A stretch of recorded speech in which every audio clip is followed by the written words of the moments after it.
Ahoy hoy! And Matt Powell has an inflatable banana in his backyard that he calls Dr. Peel.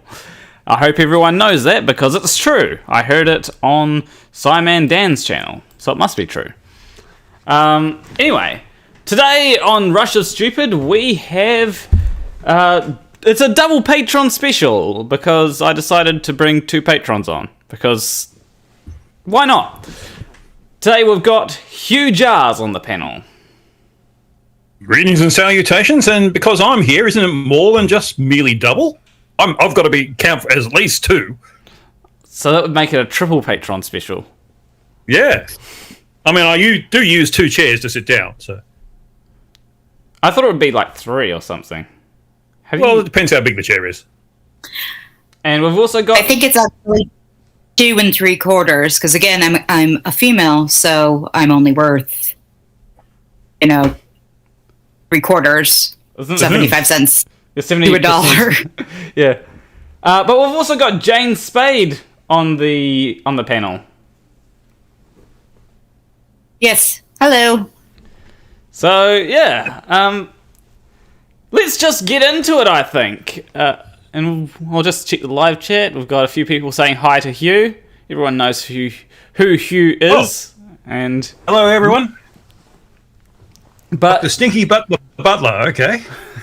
I like how I said, let's get straight into it, then I'd take a second to read the live chat. Well, that's normal for you, yeah. Yeah. ADHD, it's not just Brainy that has it. But anyway... This is a screenshot that was apparently on some Discord that's where someone says, you realize if a human was born with an extra chromosome, they would be superior. That's why your insult is fucking dumb. And yeah, if you had an extra chromosome, isn't that Down syndrome? Yes. It is. Yeah. It is. Like, it just sounds me how some people think they know basic biology, but they actually don't. The confidence of stupid sometimes is amazing. Yeah, well, that's all Dunning-Kruger, isn't it? Yeah. Yep. Yeah. Anyway... Well, it's an easy enough mistake to make, but yes, before you become so adamant about it, you've got to make sure that you're correct, don't you? Yeah. Like... Sure, it sounds like if you have multiple, if you have more genes, or something, yeah, it makes you better. But that's not how genetic works. Yeah. If I had two noses, it wouldn't make me look more handsome, would it?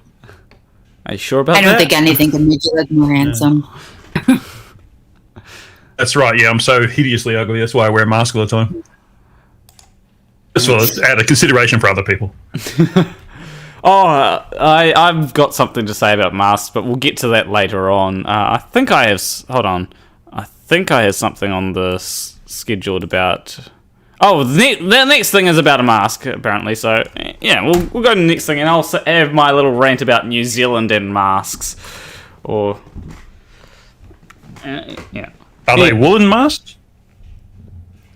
Depends what sort of mask. But yeah, this person says this is why they want you to wear a mask, and they're saying a black parasite-looking creature in mask. Don't tell me that Jason has now gotten a Twitter account. Jesus. Anyway, we'll go... Black parasite-looking creature? I don't see any black parasite-looking creatures. Oh, just there. It's... looks a bit like a worm. What? Where are you looking? Just... Oh, I see it moving now. Yeah, okay. Yeah, it's moving around. Well, don't wear that mask. Get one that doesn't have a creature. Yeah, it's like... It's one of them things where it's like, no. He's basically saying that if you had a fly in your soup at the restaurant, you would just eat the soup. But yeah. No, you don't do that. If you see something wrong with something, you don't make use of it. Maybe it's... You don't? Maybe it's camouflage, so I can't see the black parasite. Like, maybe it's camouflage into the... Let me get my other masks, see if they have any black parasite-looking creatures. You can always wash the masks too. Spray with insecticide or something. I mean, now you're making sense. You can't be making sense for stupid. Yes, we're talking about conspiracy nutters, so yeah, you can't use sense. So, surely they won't be able to camouflage into the white. No, not seeing any. They're all hiding. I mean, really, essentially what he's saying is, if it's a mask, it's got worms in it. That's as stupid as saying, if it's a ball, then water should stick to it. Yeah. But it's one of them things where I actually want to get to something that I noticed in New Zealand, because recently I was on public transport, and in New Zealand there's a mask mandate for anyone that's on public transport, although not everyone seems to be, like, okay. Firstly, why wasn't the fucking driver adhering to the mask mandate? Like, is it rules for the people travelling on transport and not rules for the person that's, driving the bus? Is it different rules? Oh, it's a bus, is it? Yeah. Buses here have the drivers enclosed, so I can imagine that wouldn't be an issue. I don't know what it's like where you are. This bus didn't, the driver was, not in another section of the bus. I mean, well, he was on the driving seat, but you could easily, go up and talk to them if you really wanted to. Yeah.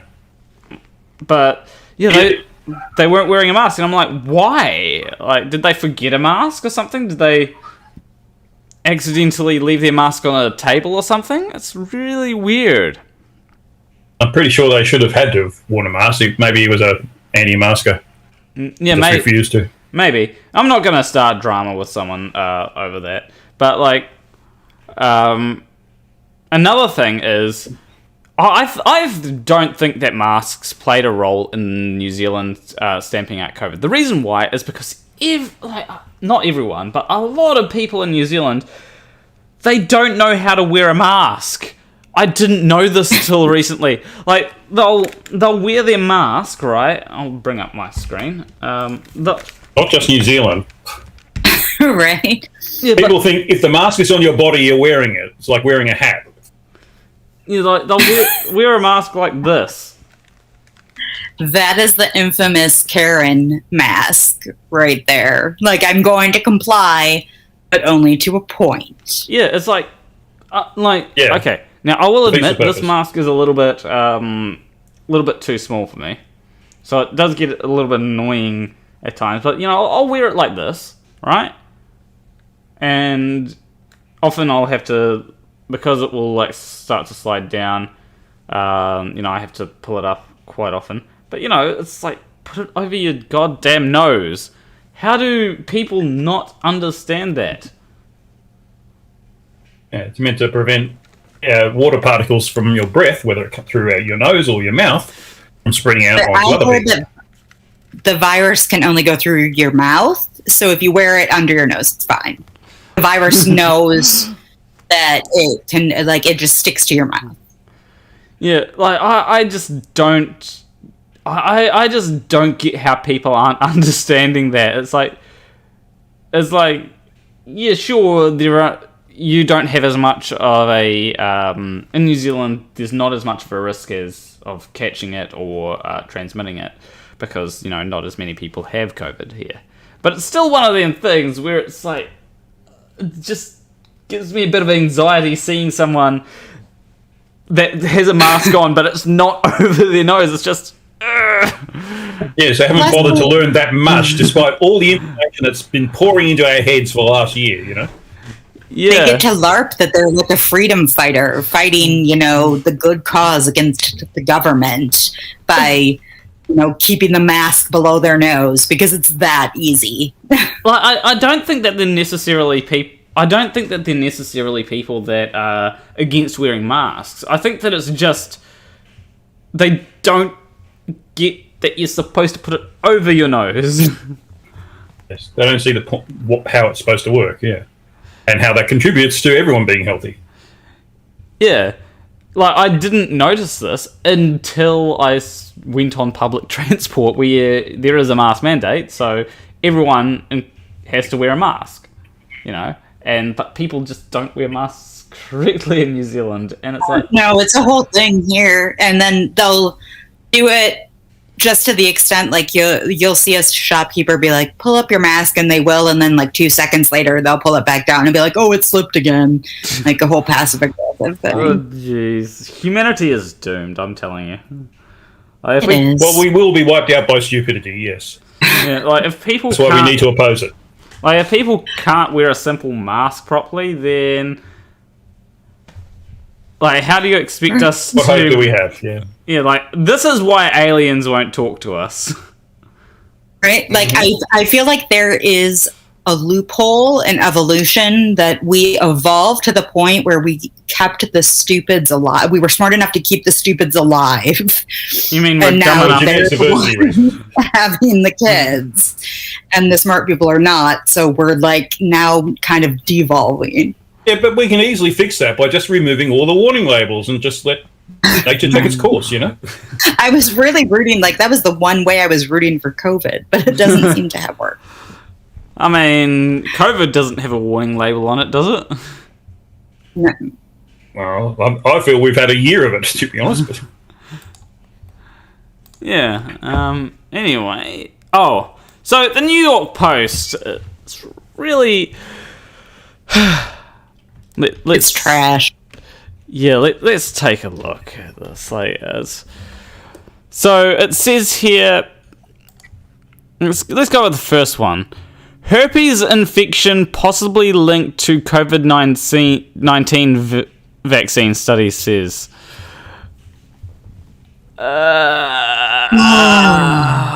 What? Like, who? Like, what study is like? I want to know what study this is that says, and like what journal it was published in. And if it actually says that it was a herpes infection that is possibly linked, like, just Jesus Christ. Yeah, but journalists never give you that information. These aren't I wouldn't even call these people journalists. I don't think there are any journalists anymore. Yeah, this is like low rent Fox News here. But there was a story on Facebook recently that said it's been reported that people returning from India to Australia will be faced with 5 years jail.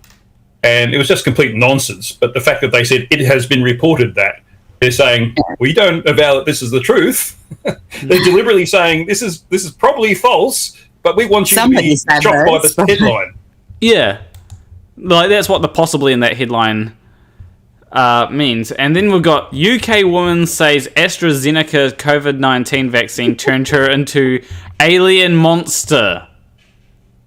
Okay, I will say maybe, or if her she might be having a little bit of an allergic reaction in terms of like if there's swelling in her lips, but I don't think she has turned into an alien monster. No, he turned me into a newt. Well, I got better. I've got better. Good old Monty Python. If you're going to put out 1 million of anything, you're going to have a few people that have a reaction to it in a way that just couldn't have been predicted. That's just statistics. Yeah. And so this is happening, but that's the only stories you see, of course. The 1 in 2 million or whatever it is that this thing happens. I'm sorry for this particular person. I didn't want this to happen to them. But, you know, it doesn't mean the other 999,999 doses were unsafe. Yeah. Didn't kill her for a start. It's right? One of the like we have. We paused the J&J vaccine because like 6 women between the ages of like 30 and 40 had developed a blood clot and low platelet count at the same time. And everybody was like, oh my God, those poor women, 6 women. I was like, yeah, but 1, they didn't die. And 2, like, what about the 500,000 that died of COVID? Like, we care more about those 6 because, can anyone explain that to me? Like, no. You certainly care if you're one of the 6, but you don't stop potentially saving the lives of millions simply because 6 had a bad reaction. Yeah, and humans are pattern recognition creatures, right? If we see two people that get a vaccine and then develop a blood clot, our immediate thought is, oh, the vaccine caused the blood clot, but that's not necessarily the case. It might be that it's also like birth control causes like blood clots that are way higher, like in the same population of people. So I don't know, like I haven't read all of the studies. I don't know how exactly they showed that it was the vaccine, but that was what they were reporting. There were also like 6 million people who had received the vaccine and like 6 who had developed this injury and then completely recovered from the injury. Yeah, like 1 in a million is, like, even if it were the vaccine, it's like 1 in a million chance. The odds are incredibly low. Yes, you're always going to take those odds. I mean, it's like as we're reporting, it's like as we were saying like a couple of weeks ago. You know, the odds of dying from COVID are much higher than 1 in a million. So I'd much rather have the 1 in a million chance of getting a blood clot from a vaccine than 1 in whatever it is chance of dying. Like, even if it were 1 in a million chance of dying, it's much higher than 1 in a million chance of dying. I'd much rather take the chance of getting a blood clot, which means that I may not necessarily die. So yeah, people are really bad at making informed decisions, especially when you got stuff like this. You said that humans are pattern recognizing machines, and that's correct. We're just not very good at it.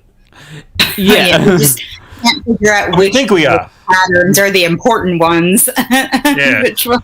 We can recognize a pattern, but can we analyze them? No, we're not very good at that. Yeah. But anyway, the next thing that I want to go on to is, who loves masculinity? No? Can we get some... females? Females and gay men? Nah. Well, it depends on how you define masculinity. Well, let's define it as this next thing that we're bringing up. So, a man has no time for happiness. Like, when did like, why do men have no time for happiness? Like, that means men are never happy. Yeah, one person even said happiness is for losers. I strive for peace. It's like, oh, I'd rather be happy than be at peace with myself. If I had peace, I'd be happy. Yeah, don't they go hand in hand? Yeah. Oh, there's sometimes stress, you know, like, you know, you might be happy, right? But then there will also be stress, and, you know, there's... Happiness is for losers. Yeah, it doesn't stop there, though. Contentment is all that's needed. Happiness is an extreme and cannot be maintained. It's like, you can have contentment and happiness. These two aren't mutually exclusive. And we can go even further. Happiness is for women and children. So, Jane, whoa, you can be happy, but I'm not allowed to be happy. Happiness is for women and children. I do agree with that. It would be a lot easier to be happier if men weren't...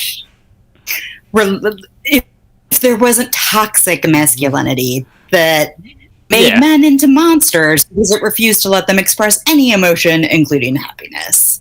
Yeah, like here's the thing. I am happy doing this show. Like, doing this show here, I am happy. This is why... I would be happy not to have my gender that I conform to as a woman constantly being lumped with the children. Like, why... Yeah. We have much more in common with grown-ass men than we do with the children. So, if we the non-toxic stuff together... Yes, and anyone who's been married knows that women are never happy. That's only because you don't take out the garbage, ever. But we can go even further. I always thought of happiness being slavery. What?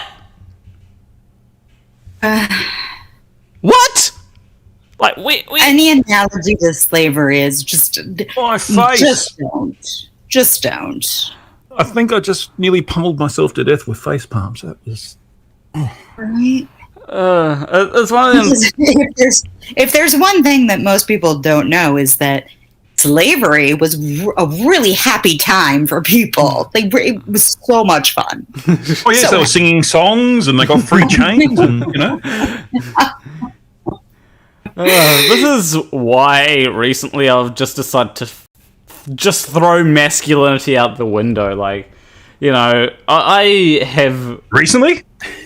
I mean, okay, maybe more than recently, but like I'm just throwing masculinity out the window. Like honestly, fuck masculinity. I'm just like, okay, I'm my own person. Like if I want to, you know, wear a Galaxy Nebula onesie, I'm gonna fucking do that. In fact, I've actually got a Galaxy Nebula onesie, so. Hell yeah. Well, it is a matter of perspective. I mean, ask any woman who's been on online dating, their view of masculinity, and I don't think it'd be the same somehow. Yeah. Online dating. It is one of them things where it's like men have this really... Oh, it's not all men, right? I've got to make that clear. Oh, God, you didn't. But there is a certain subsection of men that is very loud and will be like, you know, a real man would fight a bear. A real man... Oh, my stepdad would always... Beer? Oh, yeah, like, real men drink beer. They don't drink that pussy-ass... vodka RTD, and it's like, I'll drink a vodka ready to drink, you know? It's like, those are nice. I don't like beer, you know. I sure, if you like beer, that's good for you, but I don't. I'm not going to drink a beer unless I'm already drunk, in which case my taste buds just don't exist, in which case I can drink anything when I'm already slightly drunk. My lord. Oh shit! I think I've mentioned how I've broken the law, haven't I? Drinking. You broke the law. Yeah, drinking age is 18 in New Zealand.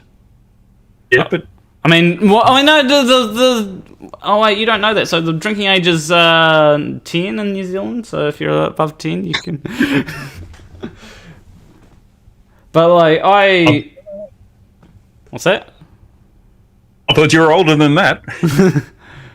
Yeah. In fact, I was on your birthday stream and you said you were older than that, so that's why I'm confused. Oh, like the joke is that I'm 12. Oh, right. Yeah. So you're younger than MCToon. How about that? Yeah. But, like, you know, it's like, I remember, like, I wasn't, whenever it was a cold day, you know, summer has some cold days, and I'd wear a sweatshirt, and my stepdad would be like, why are you wearing a sweatshirt? Man up. And it's like, because it's cold. Like, just because it's summer doesn't mean that it's suddenly like blazing sunshine. I love my boyfriend. I love my boyfriend to death, but he has the same outlook on umbrellas. That he is a man, so he can't use an umbrella.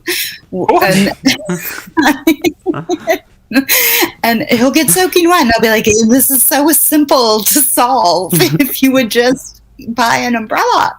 But he won't do it.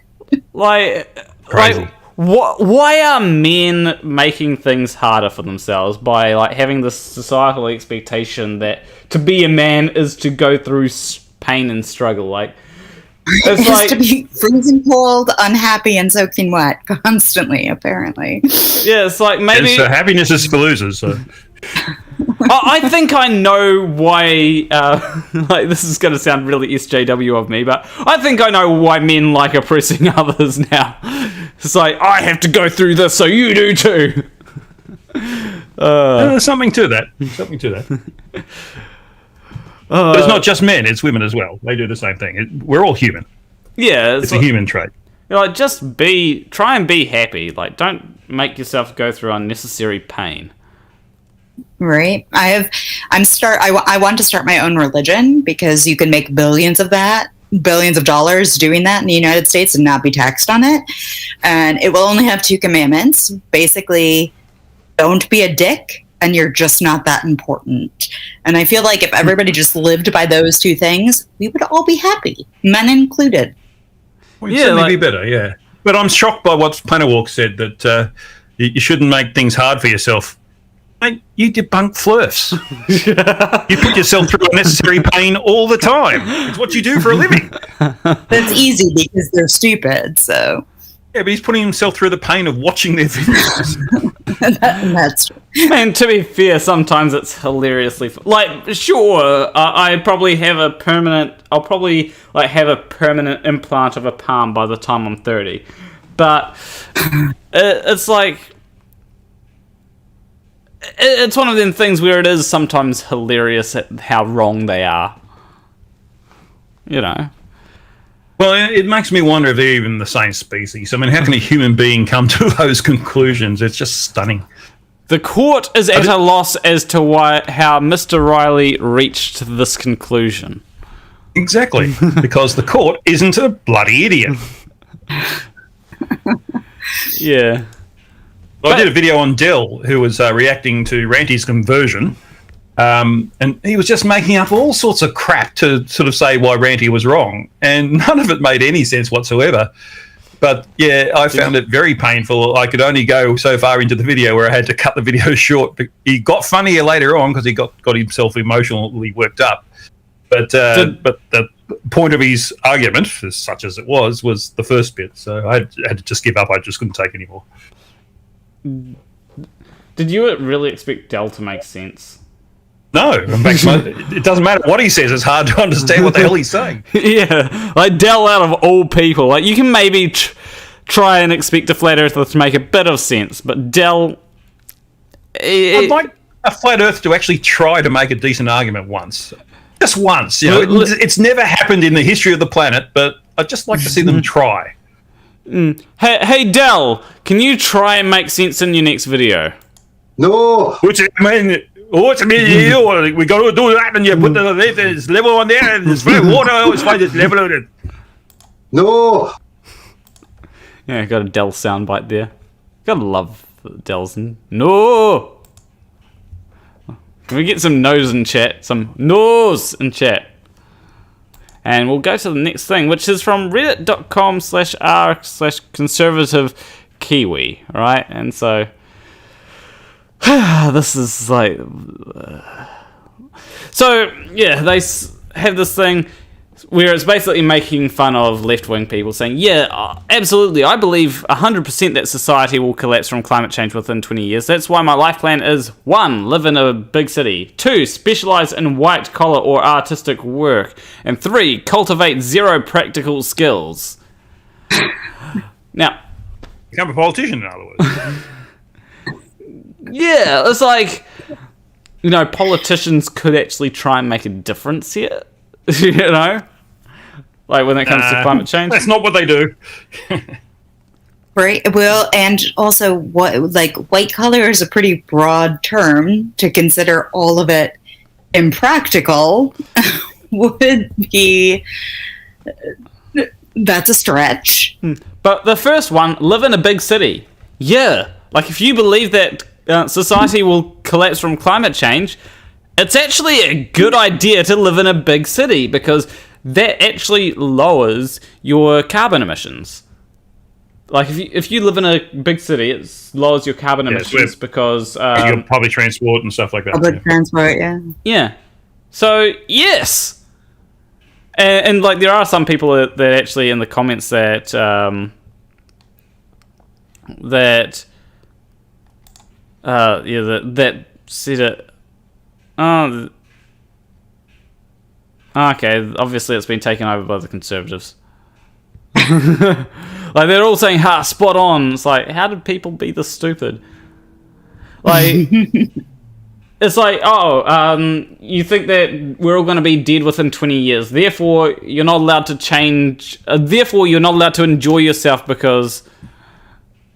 And it's right. Apparently, believing in climate change means you have to learn how to chop wood and start fire with a flintlock, and I'm not sure, like, what are they even getting at? Yeah, it's really weird. Like, yeah, I believe that climate change is a big issue, and it's like, I'm not going to go ahead and learn how to chop wood, because fuck that shit. You know, if things are made hard in like 10, 20 years for me because of climate change, then you know, it's like, then I might have to do something like that. But I don't think that learning that all that stuff right now is really going to make much of a difference. I'm not sure if this is a New Zealand to American spelling thing, but specialize is spelled with a Z. Oh, it's a Z. That's an S. Yeah, that's in English speakers spell it with an S. Americans spell it with a Z. Okay, because I was like, it's pretty audacious to be like, you're also stupid, and then spell the word wrong. Oh, I did see. No, for some reason, America changes everything for no apparent reason, just to be different. I will not argue that. I do have to say, like, the other day I was watching a video. Actually, no, it was yesterday I was watching a video, and it said how Americans have this. It was casually explained to America, and it had this great quote. Like, it said, Americans don't seem to understand that there's places outside of America. And he said, and he went on to say, I was actually on Reddit, and there was this person who posted a picture of them and their tomato sauce at a wedding, and someone came along and said, "Oh, it's very selfish to be around other people. You shouldn't be around other people." And the person said, "But I'm from New Zealand."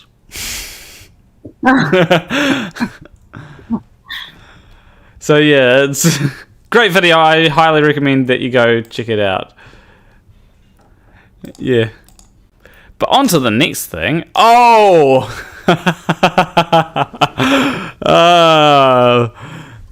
The fast talker is up next. Slow mind, fast talker. You know. That sounds like Dill. I think I know who you're talking. And what I'm saying is, could this possibly be because Home Depot is not participating in? Yes. So let's. And this is why, ladies and gentlemen, this is why cancel culture is a bad thing. So yeah, let's take a look at this. Is hilarious. All right, as you can see, I just went shopping at Home Depot. You should do the same. This wood, this board, this magnificent piece of poplar is now mine. All right, as you can see. Like, why did he put it in a bag? I don't know, but the whole first of all, he bought one piece of wood, and then like what is he going to do with one piece of wood? And I feel like the jokes about him like having his, like, that's the first time he's ever got to hold some wood in his hand in his life. Like, those jokes are just like. I've got one now. Yeah. Yes. Yeah, and like, he had them in the bag. Like it would have made, like, there would have been more to make fun of. No, not more. Less to make fun of him for if he had have like gotten like a whole lot of wood rather than just one plank of wood. Like, what does people even use one plank of wood for? Like, are you gonna make a sign? You've seen Monty Python and the Holy Grail, haven't you? Monty Python and the Holy Grail with a Jesu Domine whack Domine Sequia whack. Or maybe or maybe what he's going to do is he's going to see if the wood sinks and relative density. Floats. And then he's going to start throwing people that he thinks is witches into lakes, and because witches are made of wood, so if they sink, then as much as a duck, not a very, very small rocks. Yes, or a bridge. Maybe he's going to build a bridge. That's what he's going to do. He's going to try and build a bridge and get over it. Yeah. There's even more, like, apparently, yeah, the context doesn't help. Right, so this is the context. Home Depot, as you know, controversy has now involved Home Depot as people are encouraging people to boycott Home Depot because Home Depot is not getting involved in Georgia's voter law controversy. Home Depot is doing exactly the right thing because, after all, they are in fact Home Depot. They are not in fact in the business of politics, because you should be buying from companies that are not falling to the woke left. Home Depot, so far, is one of those companies. So here's what we're doing, and I encourage you to do the same. I'm going to go in there, I'm going to buy some stuff, and then I'm going to leave. And then is the clip that we saw. All right, as you can see, So yeah. Yeah, he really supported them by doing that. Right. Yeah. And this is from the same. These are the same people that supported the Supreme Court ruling that corporations were people, and basically allow for all sorts of corporate donations and suck up to corporations all the fucking time. So to hear them now say they shouldn't be involved in, or as he would say, corporations should stay out of politics. Like, fuck you, Ben Shapiro. Like, fuck you. Yeah, like, I do agree with the sentiment that corporations should stay out of politics, but... So should Ben Shapiro. But, like... I think government should stay out of politics. Right. That's where all the problems come from, really. Yeah, but... Like, if you don't get to build a career off of making sure that corporations are your government, just to turn around and be like, oh, they should stay out of politics. Yeah, like if corporations, corporations will try and, show that they have morals because, it's easier to get behind something that has morals. And it's like, if they want to support things, like if they want to go against voter suppression laws, I say let them, right? And it's capitalism, right? So what's the inverse of that? It would be, so what you're telling us, Ben Shapiro, that the government should tell these companies like Coca-Cola and whoever else, the Major League or whatever, I don't know, the laundry list of companies that are boycotting Georgia. You're telling us that the government should be able to tell them that they have to do business in Georgia. Well, no, you see, that people really actually don't like companies being in politics. You see, the real reason that, hypothetically speaking, let's say that a person were to shop at Home Depot. Let's say my wife, who's a doctor. Let's say my wife, who's a doctor, were to shop at Home Depot. You see, she is participating in the free market, the marketplace of ideas, if you will. And so what she's actually doing is she's actually supporting the company, and we won't shop at companies that get involved in politics because everyone knows everything that a company does. Companies that get involved in politics, they will go out of business if just left to the free market. Or maybe it's just good business to not align yourself with some racist ass bullshit. Yeah. It's generally a good marketing plan, yes. Yeah, or to not align yourself with voter suppression laws, which is basically what Georgia is doing. Yeah, which is just another way of saying racist ass bullshit. Yeah, it's like the voter suppression laws, and they are voter suppression laws, by the way. What they are saying is that you can't give water to someone that's standing in line to vote. It's a crime. That's one of many things. So first they they closed a bunch of places where you could vote. Then each county has the same amount of drop boxes, regardless of how many people live in that county. They did a bunch of other things to ensure that lines would be super long. Like, even before this, I want to say people stood in line in Georgia for like 11 or 12 hours this last election cycle. And now they're saying that it will be a crime if you hand someone a bottle of water. Yeah. Like, that seems like some dystopian shit, you know? Like, it's like, how do you...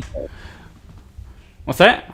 It's like it's Jim Crow segregation night. Like, well, we can't keep them as slaves anymore, so we're just gonna do our darndest to keep them from voting. Bullshit.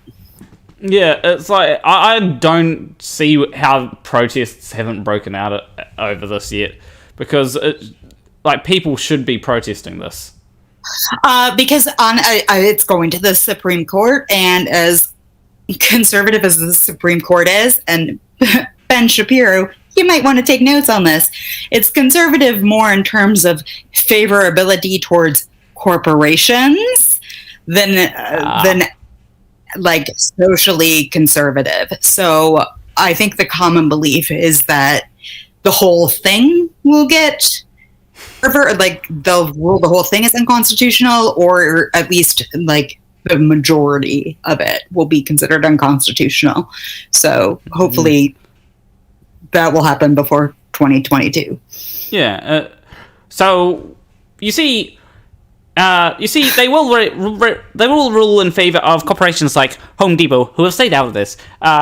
And because they've stayed out of this, they will rule in favor that it is actually constitutional, because this does not infringe on any constitutional rights, you see? My wife's a doctor, by the way. And he is a millionaire who shovels for billionaires, because as stupid as the shit that comes out of his mouth is, he's actually, I believe, a Harvard Law graduate. So he does not suffer from Dunning-Kruger. He just suffers from a vast amount of greed. Yeah. The next thing I wanted to bring up doesn't exist anymore, so we're going to have to skip. Oh! So who remembers Milo Snuffleupagus? Yes, he prayed away the gay, last I heard. Yeah, I think he actually did pray away the gay. From Archer? Like, because he's hosting a church that likes to say that you can pray away the gay.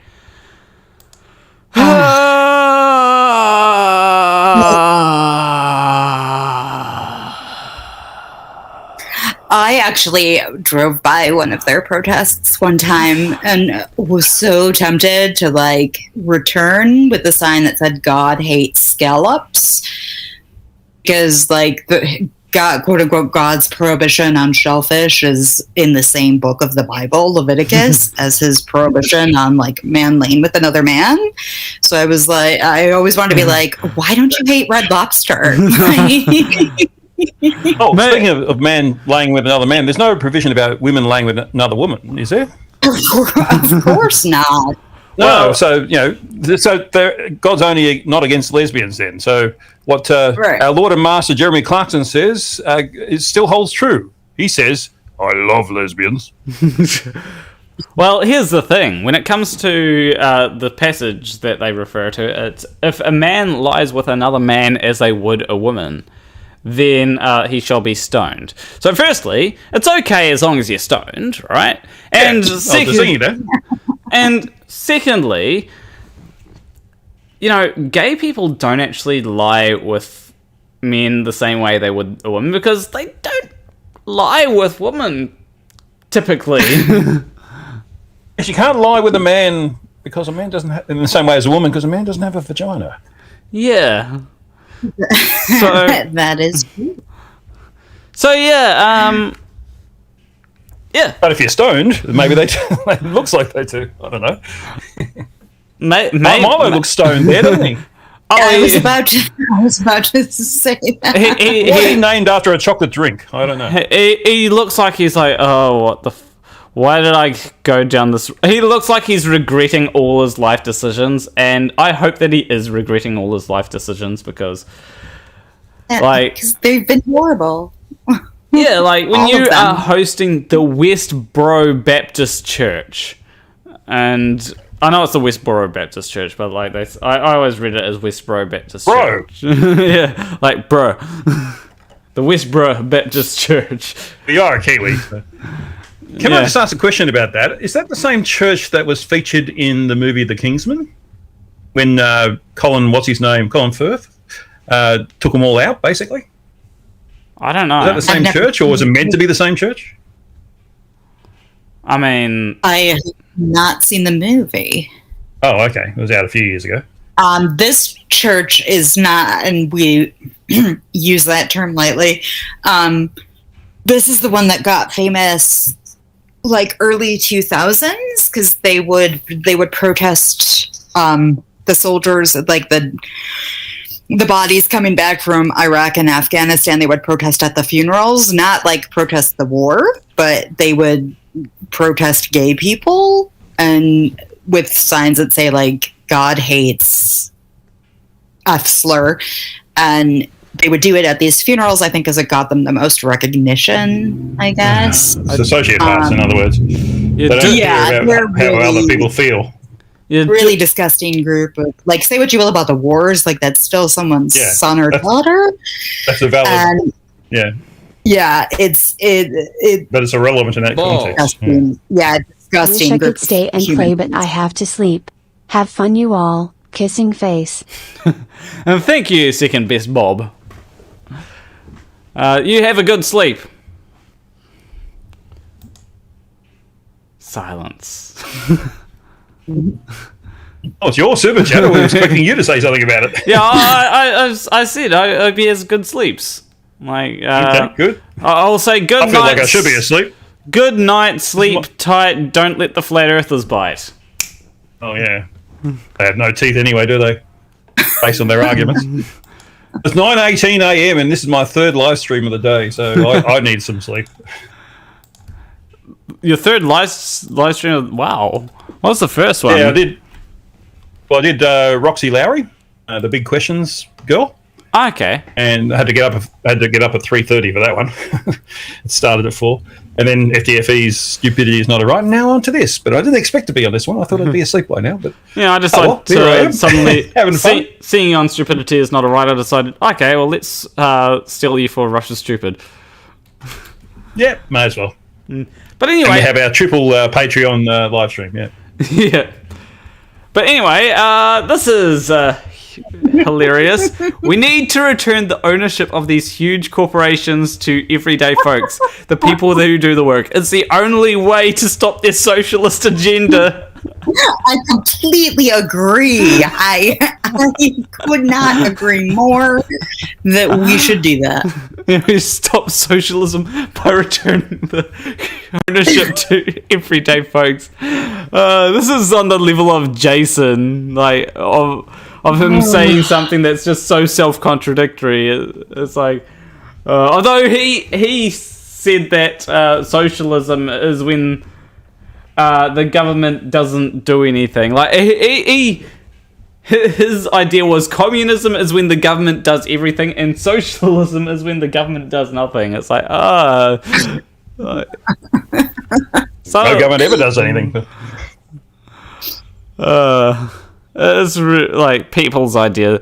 Like, this is why I don't like using socialism as using broad terms like socialism, because people just don't know what the fuck socialism is. No, and it's so like such the scary word in the U.S. Like everything is so. My favorite line is when they call me a Nazi socialist, and I'm like, technically, yeah, you can't be both. Yeah, I mean, but the Nazis were actually the National Socialists. So gotcha, liberals. Just like North Korea has democratic in its name, but I highly doubt they're having free and fair elections. That N-words triggers the algorithm, so we should keep that to a minimum. But I want to ask who this huge corporation guy is. I like his first name, but I've never heard of him otherwise. Oh yeah, maybe you can start a corporation called Hugh Corporation. You know? Yes. Well, actually, I wanted to start a World Domination Proprietary Limited, but the name's already been taken. I actually, I actually would like to implement this thing. I'm in favour of super capitalism. You're right. What is made by soup? Like, it's basically just. I'll bring up the it's meme. Socialism that we call capitalism to convince conservatives that socialism is not that scary. Let me super capitalism. Let's go videos. Yeah, here we go. Pause that. Bring it over here. Oh, multiple tabs open. What's it called again? Kind of walk. Super capitalism. Dun, da-da. Super capitalism. Dun, da-da. Yeah, here we go. Listen up, y'all. You've had regular capitalism, and all the wealth just goes to the corporations. These fat cats just sit up there in their big old desks. They don't do shit, okay? I'm selling you super capitalism. Super capitalism is so invested in private enterprise that every single individual actually collectively owns a portion of the workplace they work at. You're a McDonald's fry chef, man. That's your part of your business, son. That's you now. Super capitalism. In addition, I am so in favor of market incentives and market forces that I reject the private ownership of any industry which interferes with the function of those market forces. Transportation, healthcare, these are inelastic markets, dumb fuck. Super capitalism. So yeah, super capitalism sounds great. So one person said SoCal is describe socialism. It's not market socialism, I swear. SoCal is. Yeah, we get free surfboard and sunscreen. Oh, that actually sounds. It's not much good when you live in a climate that's cold. Yeah. But yeah, you can shovel the snow with it, I guess. Yeah. But anyway, there's something. These conspiracies are going wild, honestly, in some of the some things. This one isn't the worst conspiracy that I've heard, but it's. Who wants to read out this next one, by the way, when it comes up? Ladies first. If I may be that sexist. Yes, please. That's so masculine of you. So here we go. Are you gonna read it out? Well, serious about ladies first. But I can read it if you want. No, it's fine. 5 million kids are being rescued from underground under the cover of Operation COVID-19. That is what is really going on with the lockdowns. They are to keep our kids inside and safe while the monsters are rounded up and executed. None will escape. Some of the kids have been underground for 0.5. Oh, no, that's a thing on my computer. five generations and would die if exposed to 1 minute of sunshine. That is what the ventilators are actually for. They suffocate a coronavirus patient, but they are really useful for the kids coming up out of the tunnels. The cruise ships in every port during the first lockdown were used to triage the kids coming out of the tunnels that were in every port. They were then taken to a location in America where they are because of our fantastic healthcare system, where they are getting the love and support, two things America is not known for, that they so badly need and are doing really well now. I have a few questions. That's QAnon bullshit right there. It's like I think it's actually the opposite, like the opposite of QAnon. It's still conspiracy bullshit, but it's like. Yeah, well, they've had to evolve the narrative since, none of it came true, in a shocking turn of events. But I know the kids in the tunnels was definitely a QAnon thing, so now it might be, like, that's my best guess. Otherwise, this is the start of a whole new one. Yeah, it's like... so if the kids have been underground for 5 generations, why are they still alive and why are they still kids? I don't think they know what generations means. Does that mean the kids have been multiplying as kids and then they stay as kids for 5 generations? What's that, 125 years? That is not for us to know. We will find out once the kids can talk again. Right. And what sunshine kills them? Are they vampires? That's probably why they live so long. Again, don't ask the question. Are you part of it? You must be part of it. You're in. It's all a plot to make us paranoid. What was that came? What was that came up? By the way, something came up. Does anyone know what it was? I didn't see anything. Okay. I actually that actually reminds me that sound was made like I think it was not last week but the week before off stream. Oh, Gazza the Master Reviewer has become a member. It didn't tell me on stream, but thank you, Gazza the Master Reviewer. If you are, he's one of my members too. Yeah. It didn't come up in the side chat for some reason, which was really odd. That actually happened last week, so I'll actually go to my YouTube members tab to see what the other member was, because I saw that they became a member. This was after stream. And so how many members are you up to now, by the way? Let's see. I think it's about 12, but it might have gone down. We're level pegging. Yeah, I lost one. 11. I don't expect people to contribute forever. All right, so I'm in the lead. All right, let's see what happens next stream. Yeah, and what is the? I think I'll put a emoji of a penguin once I get to. I think it's 15 members. Yeah, I need 4 more members, so that's when you get a. I'm thinking of cutting back my Patreon and becoming a member, so you get the same amount of money, but so I can get the emojis. You can't get them as a Patreon. Yeah, that is unfortunate. Like, I'd like to be able to put, emojis as a Patreon thing, but unfortunately I can't. In regards to penguins, in the words of Monty Python, intercourse the penguin!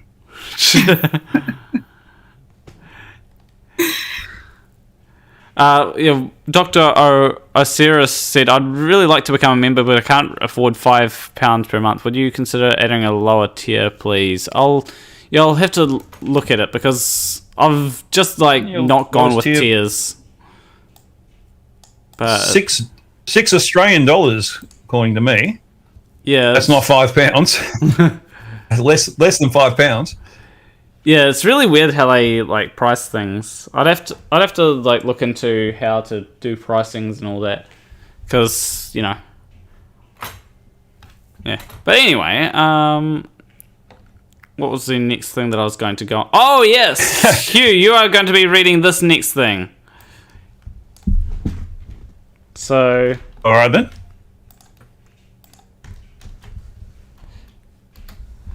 So, it's a lot longer, so that's that's what you get for making someone else go first. That's your masculinity karma right there. Yeah. No politeness goes unpunished. Alrighty. All right. Hillary Clinton hanged at Gitmo. Caramel eggs with jalapeno peppers, and a strawberry milkshake, the last meal of the condemned. Hillary Rodham Clinton was hanged at Guantanamo Bay Monday night. The death, the culmination of an operation that began on March 2nd when U.S. Navy SEALs, on Donald Trump's authority, arrested the disgraced politician at her Chappaqua, New York mansion. After a 5-day trial at the world's most infamous detention center, a 3-officer panel found Clinton guilty of murder, accessory to murder, treason, child trafficking, and other crimes. Is there more than this? Or? Yeah. Oh, there we go. Bill Clinton is already with her in hell, having a party with their god Satan. What was executed wasn't this person actually believed it? What was executed was an official execution of a clone. The way I understand, both of them were executed in 2919. I think it means 2019. Barack Obama was also executed with his trans husband. After Obama threw his trans husband under the bus. To gain line A and C. Leniency, I think that's meant to be. But he blew it and was immediately, almost there, taken back to Gitmo and fire squad execute. They blew the back of his small pea brain, while his trans was executed via. I can't quite read that. The injection. Arrows in the way. Yeah, injection. Injection, right. Same with the half-breed German Jewish clan. Jewish? of the Bush family of traitors. My understanding is also that all of them have already been executed for public consumption. What, Soylent Green? They might execute the clones later. Reason is that many sleeping sheep love these traitors. Titors is the way they spell it. And what the Alliance is trying to do is to avoid any chances for public revolution. Until... Oh, I've lost it. Oh, we go. They let the world know by way of emergency broadcast channel what has been happening in the shadows for more than 60 years. Is that it? Or... Do your flirt voice for this one. The UFO spotter voice? Yeah. Sorry, Satan can make copies of what God creates. Hitlery? That's yeah.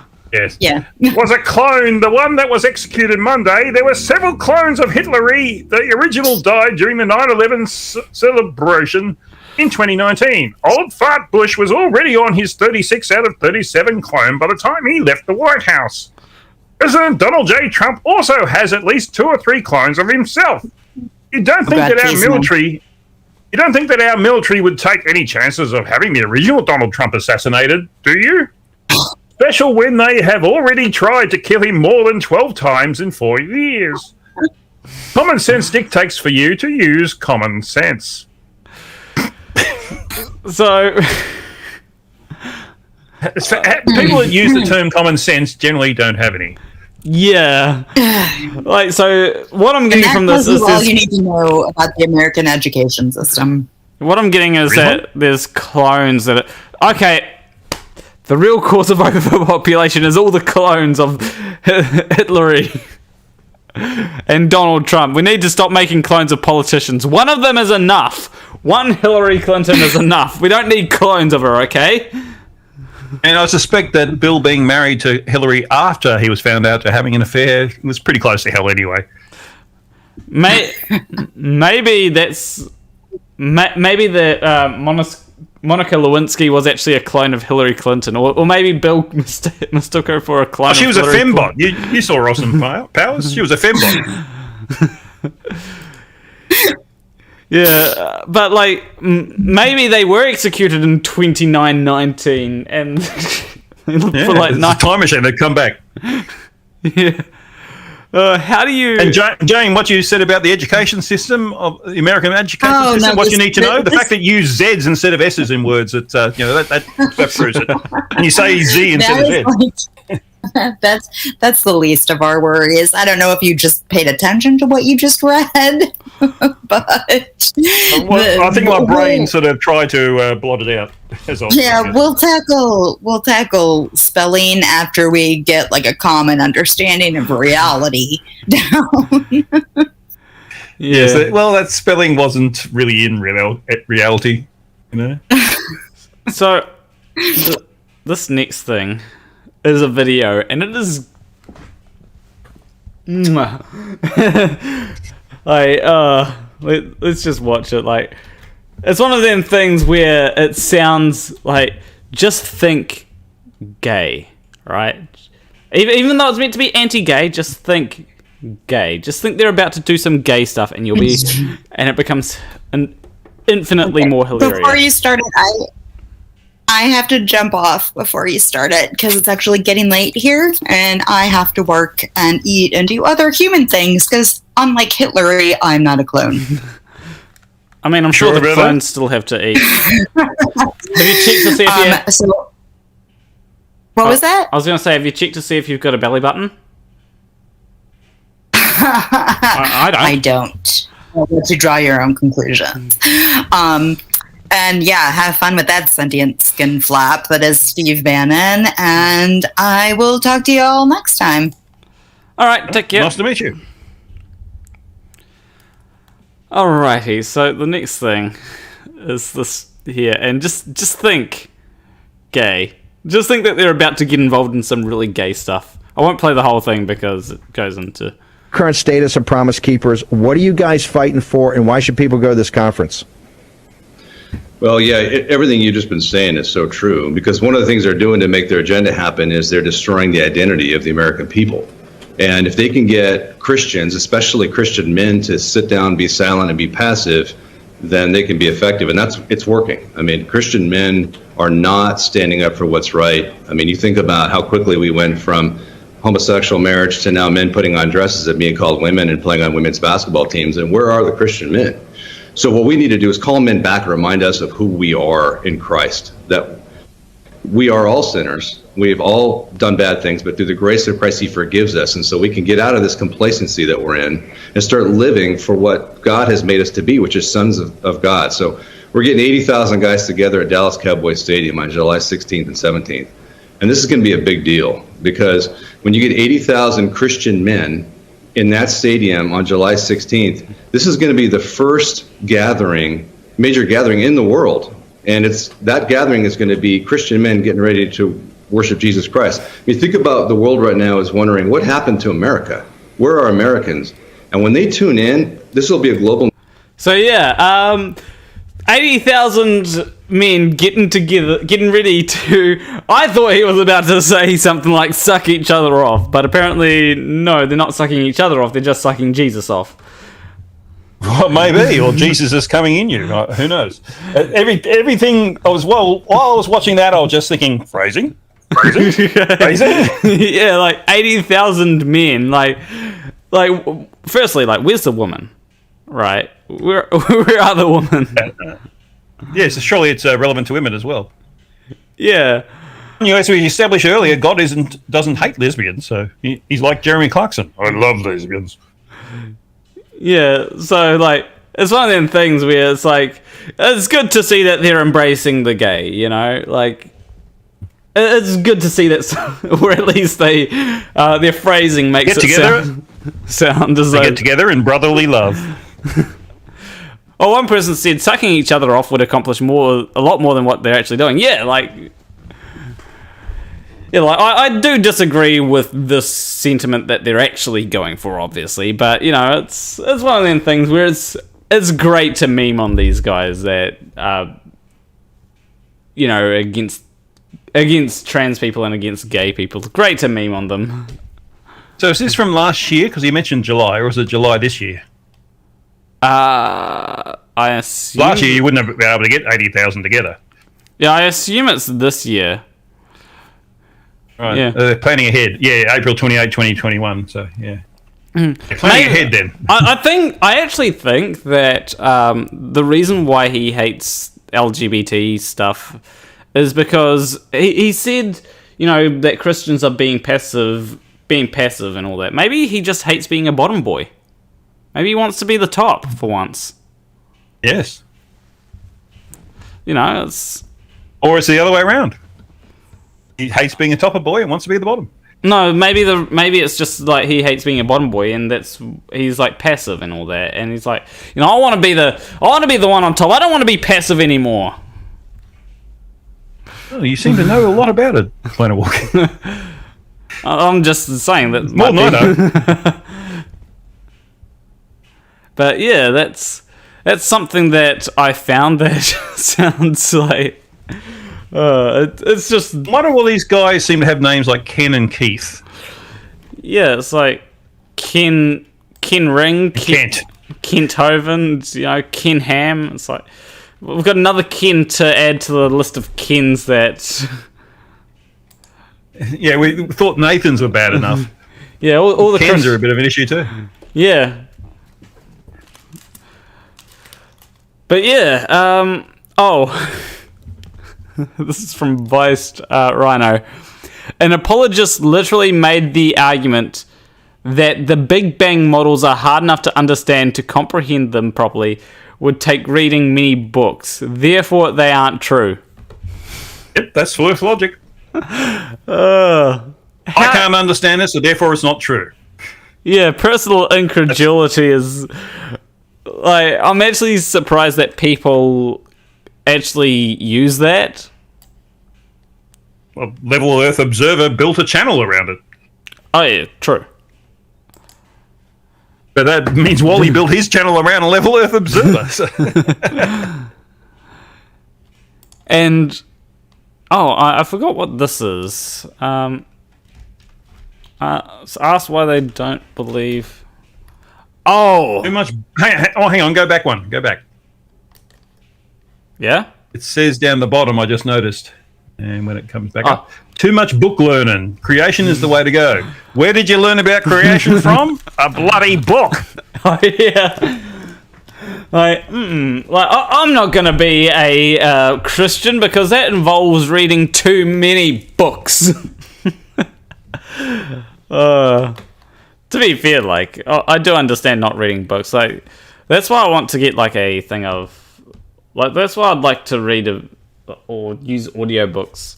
But I haven't got the Audible sponsorship yet, so don't anyone go to Audible until I get the Audible sponsorship. But yeah, asked why they didn't believe scientists when scientists asked them to wear masks. I swear the subreddit is a gold mine. So r/no new normal, and it's like. Also, I don't need science to interpret numbers and compare them to flu from earlier years. I don't need science to find it strange that the flu has disappeared, which has never happened in history. I don't need science to know there's no vaccine needed with a virus that has a greater than 99% chance of survival. When critical questions are not allowed, there's something fishy. That's a fact. People always die, and it isn't because of lack of social distance or wearing masks. There's no evidence those work. There is, however, evidence that they are physically and psychologically harmful, and to conclude that the PCR is no test and cannot determine if you're sick or infectious. And that's what the official story is entirely based on. People's freedoms should never be allowed to be taken away by government, and people should always have the basic human right to decide what to do with their bodies. America! Fuck yeah! Well, to be fair, it's not just America, is it? True.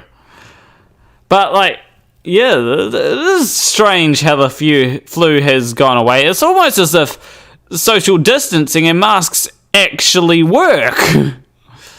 Funny that. Victoria, the state in Australia, certainly proved that. They were we were basically had COVID licked until something happened in Victoria, and there was like a really fast breakout.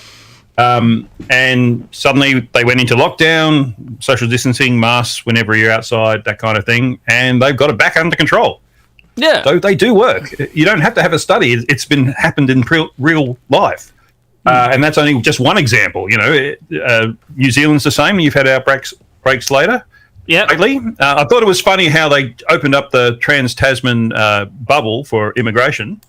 So the Aussies can go to New Zealand on holiday and vice versa. Without having to quarantine. And then the first day, a guy at the airport had COVID. The guy who worked at the airport. Yeah. I was thinking, I still don't understand how anyone from overseas can get on a plane with COVID. Right? Because I know, at least leaving Australia, if you're going anywhere except New Zealand, you have to have a COVID test at least 3 days beforehand, because that gives 2 days for the results to come in so that you know whether you've got it or not before you leave. So if every other country in the world is doing that, and as far as I know, most of them are, how is anyone getting on a plane with COVID? I don't understand. Yeah, like if I go, I'm just going to go to the... wait, is this the right one? No, it's not. What is it? There's... Oh, here we go. This data and statistics.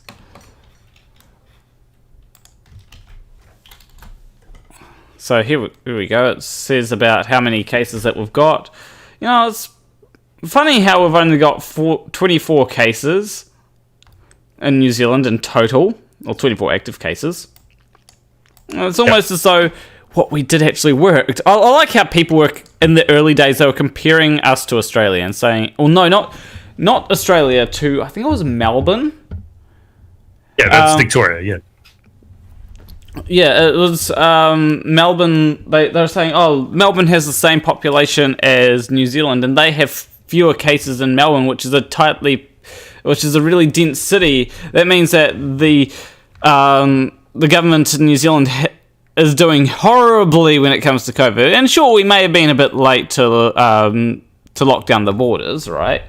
You know, because that is where most of the cases came in. But it's like we actually managed to go like 100 days without any new cases, any cases of community transmission. It's like, yeah, and that's the important one. And people come in from overseas with COVID, but that's what I'm saying before. How does anyone get on a plane with COVID? Here in Queensland, I can give you the numbers. I can probably give you the Australian whole numbers, but in Queensland we have 0 cases in the last 24 hours, and only 28 active cases estimated in total.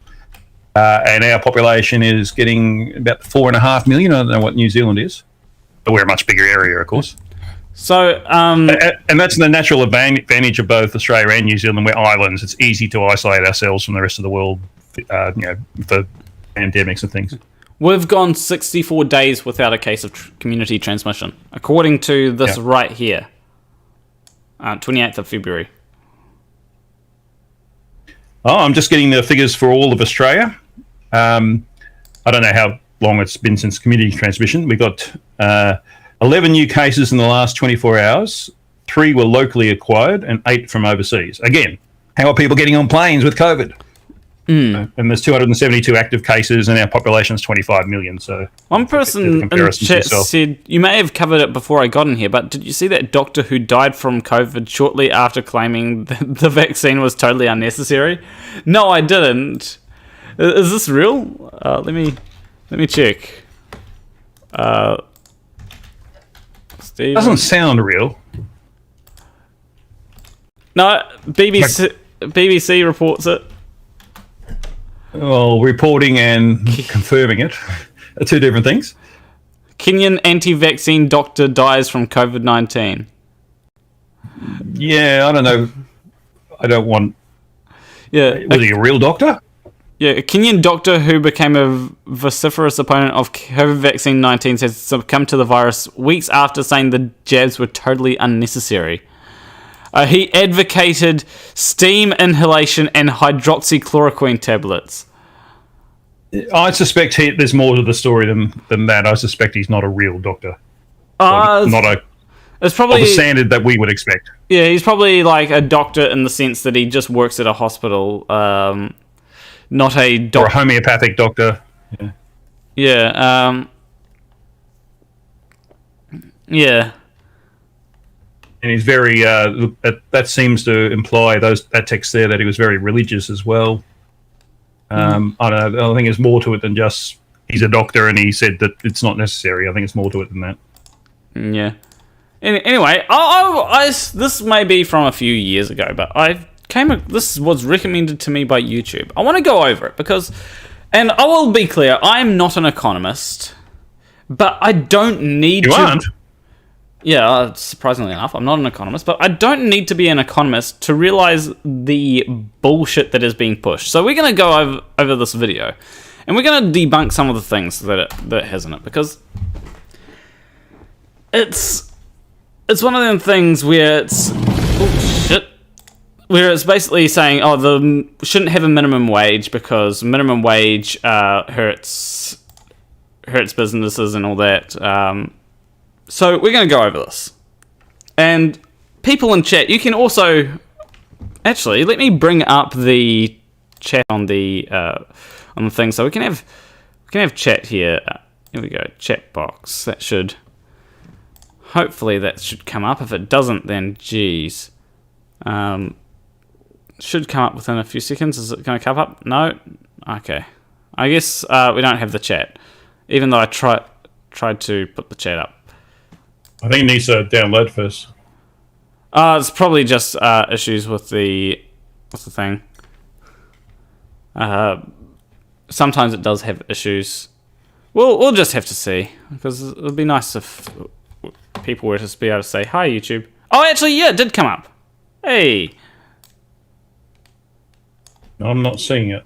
It's just come up now. So yeah, chat can debunk this with us. I'm not seeing it on the screen. Oh, yeah, it should come up in a few seconds. It's not on. I'm looking on Discord. Oh yeah, it's not on that internal screen. It will be on the stream screen though. So here we go. Right. Here we go. It's from It's from Reason TV, libertarian. Oh yes, types there. Yes, it's named in the same way that JM Truth is named. Yeah. So let's go over this, and there's a few points that I do want to make. Taking away from workers an important bargaining chip, namely the ability to offer to work a wage less than the minimum, is the cruelest thing you can do for a lot of these workers. Really?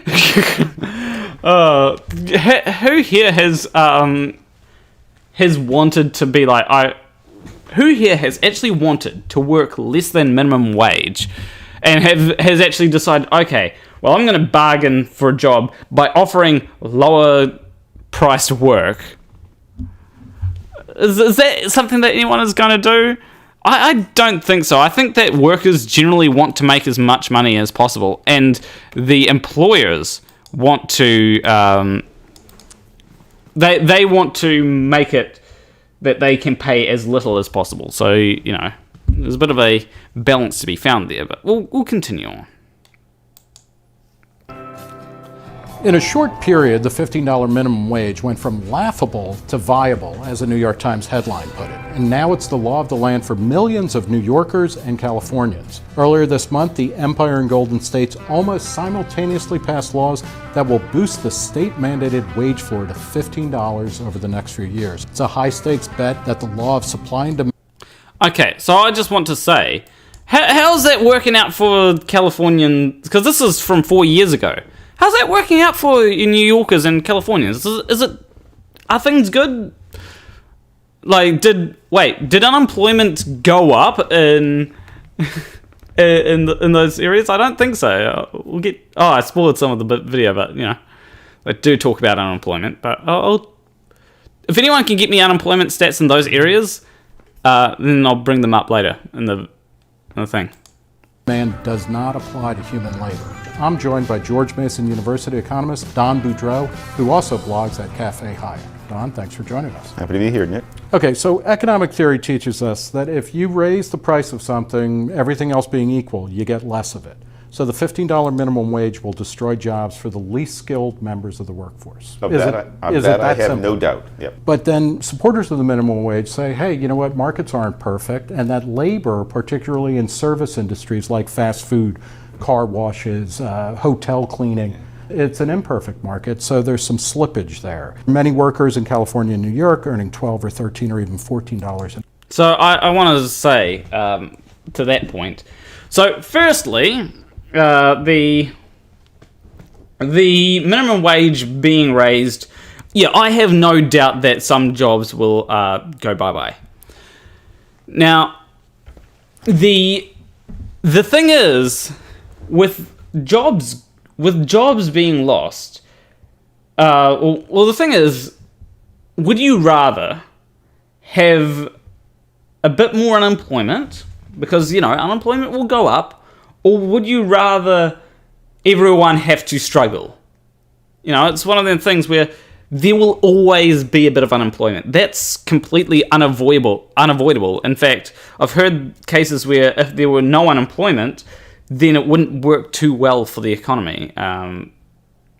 Because, you know, there'd be nobody, like, if everyone's employed, then if you're trying to find a worker, then you'll have a really hard time if you're trying to find people to work, if everyone's employed.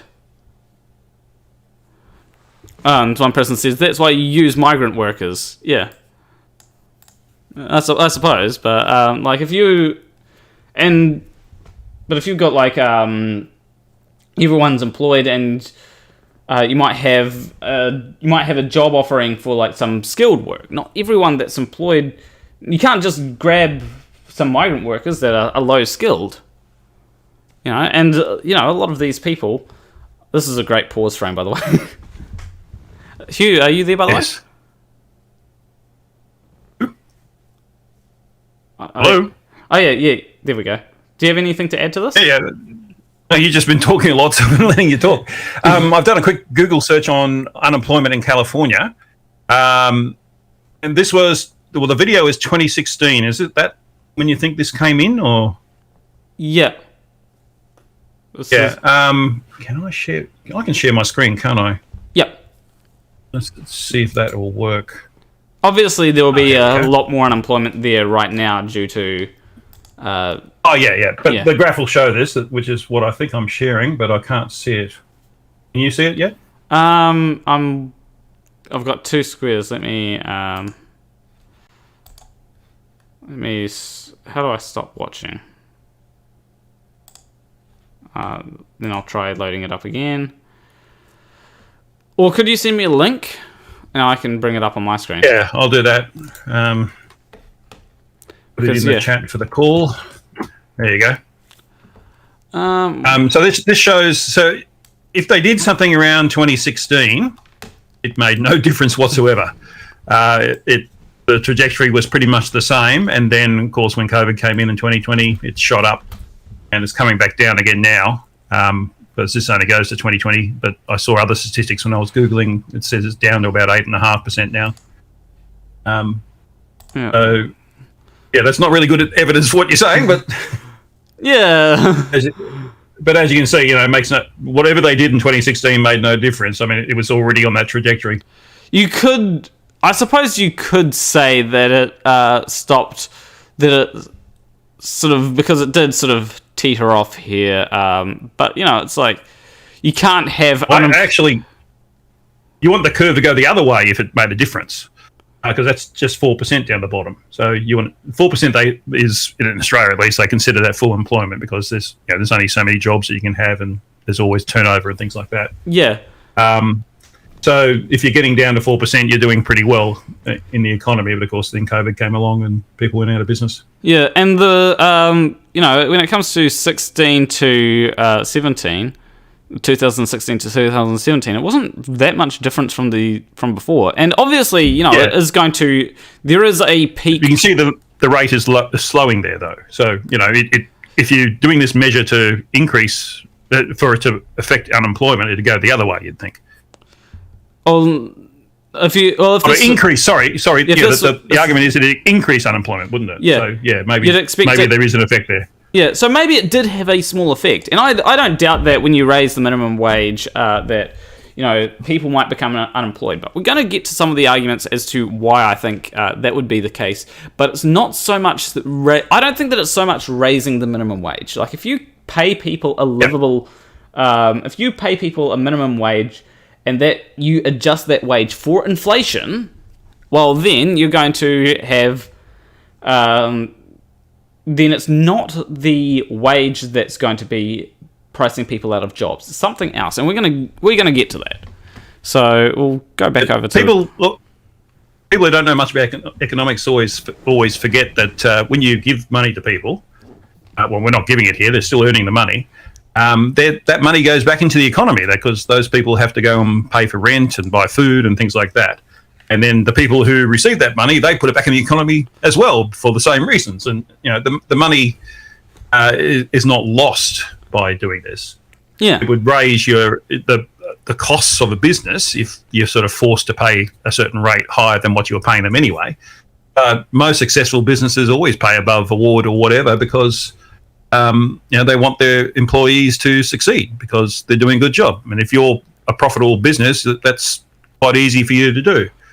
It's only where you get into demarcation disputes and things like that, where people are saying, "Oh, you're paying more than I'm getting paid, so therefore my boss should pay me more." Well, no, what you should do is try and get a job at the other company.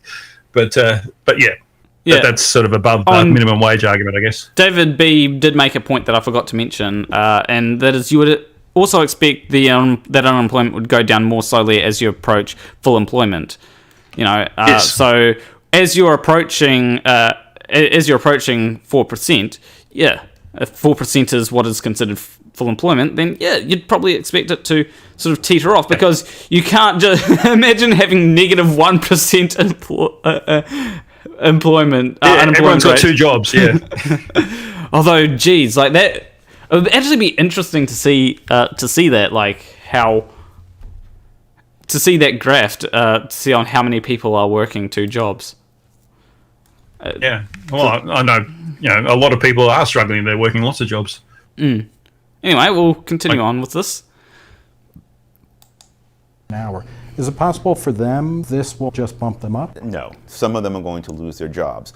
Others of them, the nature of the job might change. The employer might become more strict and demand, more effort per hour. So there are lots of ways the employers can adjust. But employers are not going to stand back and just absorb that higher wage. It's just not going to happen. Look, as imperfect as it is, the unskilled labor market is highly competitive. A lot of things unskilled workers can do. There are a lot of employers competing for those skills. Workers can move. They can move physically. They can move across the street. And because it's so competitive, and because the industries in which these workers work are competitive, fast food, motels, there are not a lot of margins. Okay, so they can't just say, if it ends up costing McDonald's an extra...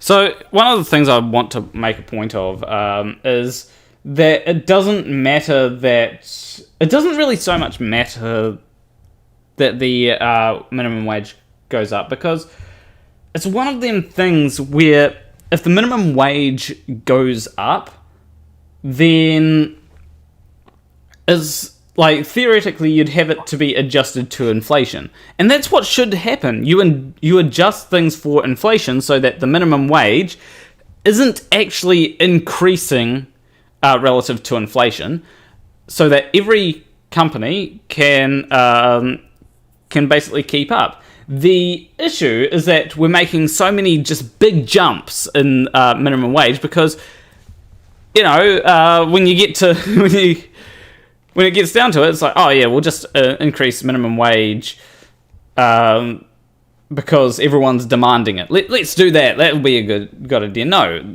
what you should do is you should be increasing it every year just to adjust for inflation, so that when it comes down to it, at the end of the day, it's the profits of the companies should really be the same relative to inflation, and the amount outgoing is the same relative to inflation. If you can't afford that minimum wage, then something's wrong with your company, because obviously you're probably failing or something like that. Sure, if the companies are failing, then the workers are probably going to be affected either way, whether it be without a minimum wage, they'll be affected by lower wages. With minimum wage, maybe some of them might be laid off. It's, things like that happen. It's markets. Yeah, I certainly agree with the intent of what you're trying to say. I would think an economist, from the ones I've had to deal with, would say there's a little bit of circular logic there. You're saying... so minimum wage, it affects the price of the product that the people working deliver, because that's part of the costs of it, of producing it. And you're saying increase it by inflation, but inflation is based on the prices of the products. So if the prices aren't going up, it sort of feeds each other. If you pay them inflation rate, well, then those prices go up by that inflation rate, and therefore the next inflation rate is going to be higher, and it becomes a never-ending cycle. I think inflation is more due to the amount of money that's circulating within the economy, if I'm correct. No, it's consumer price index. It's they pick a set of products they think is representative of the spending in the economy, and what their price is, and then compare that to what it was last time, whatever their reporting period is. Okay, it's directly related to prices. I'd have to look into that, because I remember it being something due to how much money is circulating in the economy, and generally prices will change to reflect that, because that's certainly an effect, but inflation itself is measured off the change in the consumer price index, which is based on prices. Oh yeah, prices are based on costs. Yeah, I can say that. I can understand. I can see that. Yeah. Because companies will always increase, but companies will always increase their costs no matter what. No. My big part of my job is to reduce companies' costs. Well, they're always looking to reduce it. Well, and they'll try to increase. They'll increase their not so much cost that they spend. It's more they'll increase prices regardless. Because I always see prices increasing actually beyond what you'd expect just from minimum wage increases. Again, no. You look at airlines, for example. They are much cheaper than they were 30 years ago, and that's because they've reduced costs. The flight to Sydney and Melbourne used to be something like, from memory, it was about $600 in $1990, and now it's it'd be lucky to be $150. Oh, Noodling and Night Away did say it depends on the sector you're talking about. So yes, yeah, oh, absolutely, yeah. But people don't put up prices willy-nilly because the market's got to be able to absorb the price increase. If you go past the price that people are willing to pay for your product, then you're not going to sell your product. Yeah, like obviously there is like you can't just be like, oh, I'm going to put my prices up. I'm going to charge $100 for a burger and expect people to buy it. You'll go out of business pretty much instantly there. Absolutely, right? Yes. Yeah, but what I mean is, if you've got one person that decides, okay, we're just going to put the price up of this item by 10 cents or 50 cents or something, and then another competitor might go, okay, well now I can put my price up by 50 cents and all that, and so it's one of them things where it's like you need to balance trying to make a higher profit than your competitors, right? Whilst also not driving away customers. Yeah, so businesses are always looking at all those things. They're looking at reducing their cost to produce their product. They're looking at what their customers actually want, what price they're willing to pay, what their competitors are doing. Yeah, and they're trying to come up with a combination that gives their product at a certain price, and they market it well, and hopefully that means the customers will come to them rather than their competitors and will actually buy from them. I mean, you look at things like the iPod. The iPod was not the first technology of that type, but it was marketed very well, and so people went to Apple instead of someone else. Yeah.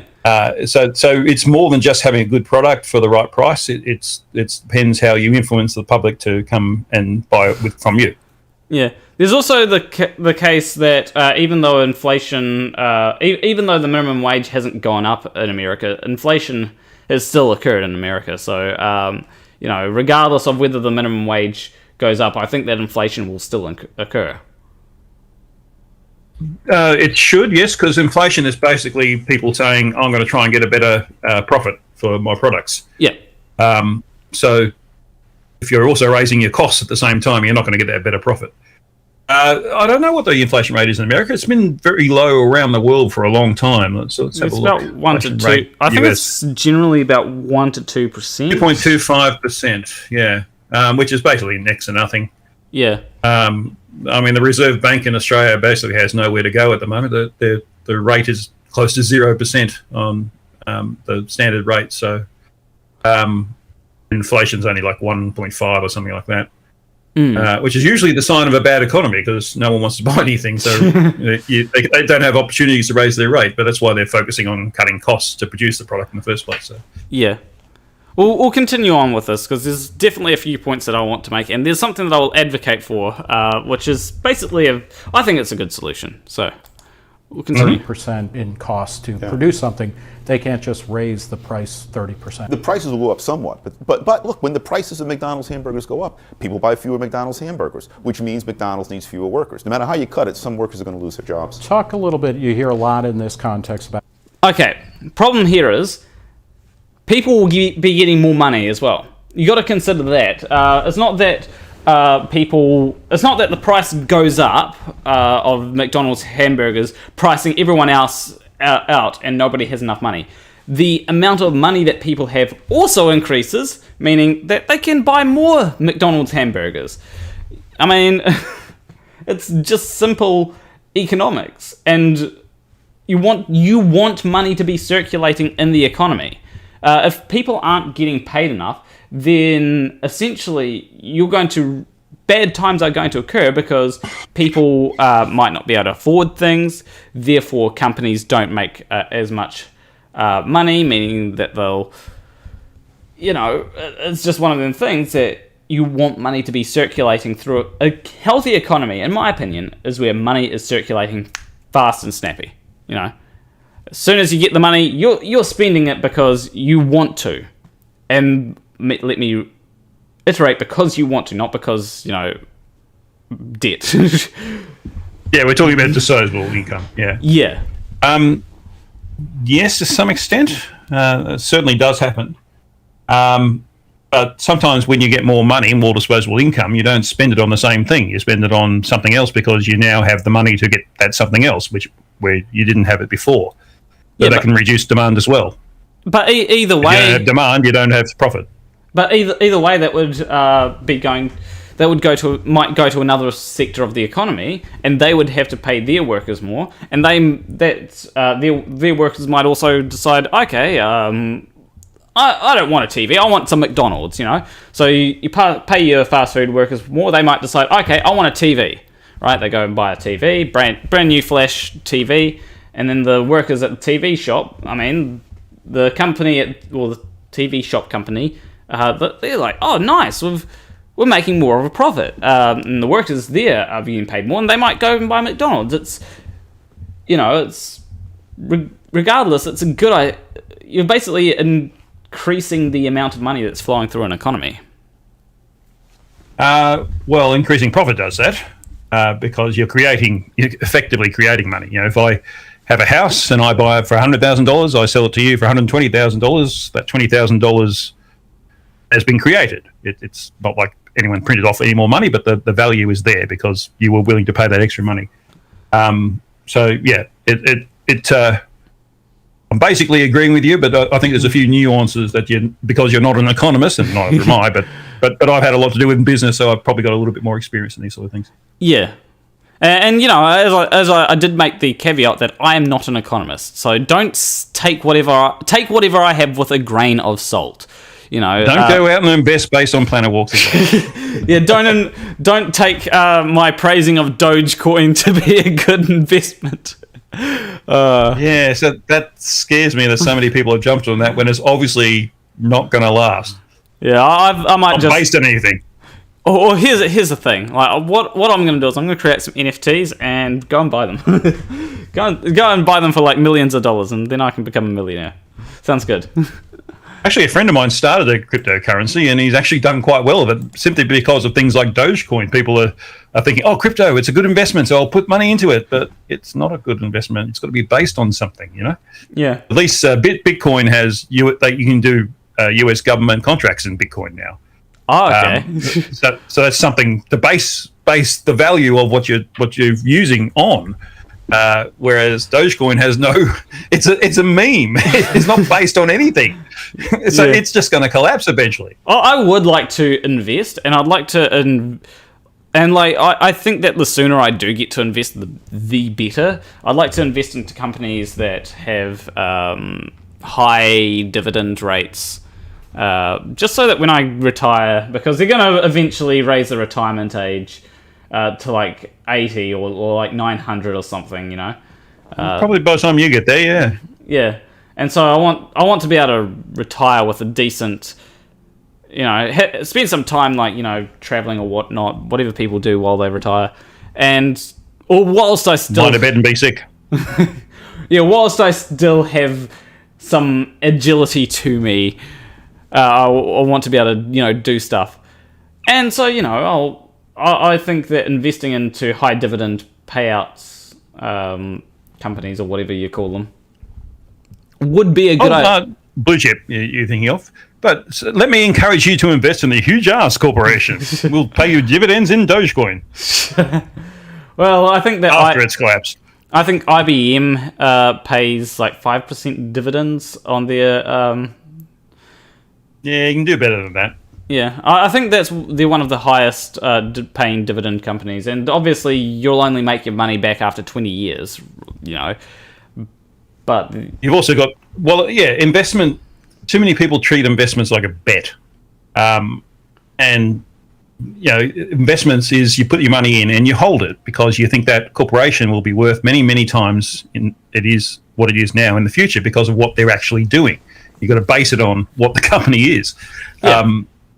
IBM's been around for over 100 years, so I'm not sure where they're going at the moment. I've actually worked for IBM. I'm not sure I'd invest in them, but there's all sorts of things that you could invest in. Yeah, well, it's where you don't just like the Hugh Jarsz Corporation. You don't just invest in one thing; you invest in multiple things, right? So that if one investment fails, then you got the others.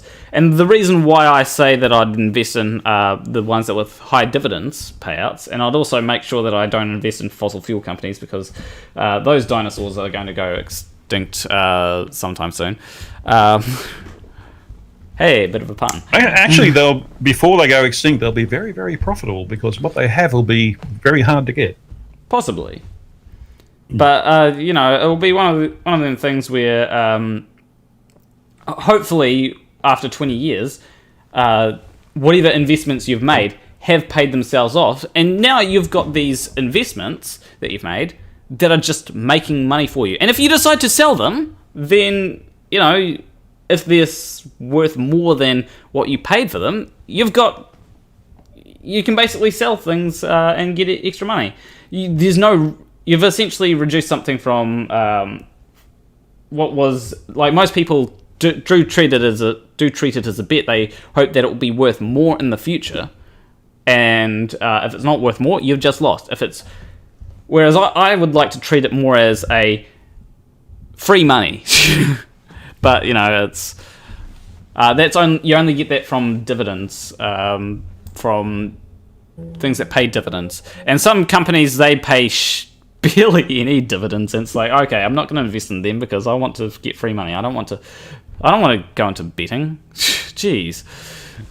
Well, yeah, it's not gambling; it's investing. Like I said, you hold it because you think that the company's on a trajectory that will take it somewhere that's worthwhile investing in. Yeah. And that depends on who the managers are and what their strategies are, and all these things are usually public because that's what they do. Yeah, although I do have to actually get the money to invest in the first place. So, well, you got $50 a mine every month. So. Yeah, although that goes more towards rent. There are other investments that I could go into, but less an investment in you avoiding homelessness. Yeah.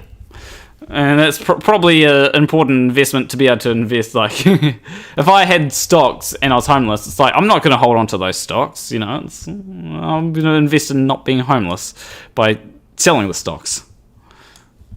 So, as I said, don't listen to my advice on investing because I am not good at investing yet. Nor mine. We're not giving financial advice. We're just talking about ideas.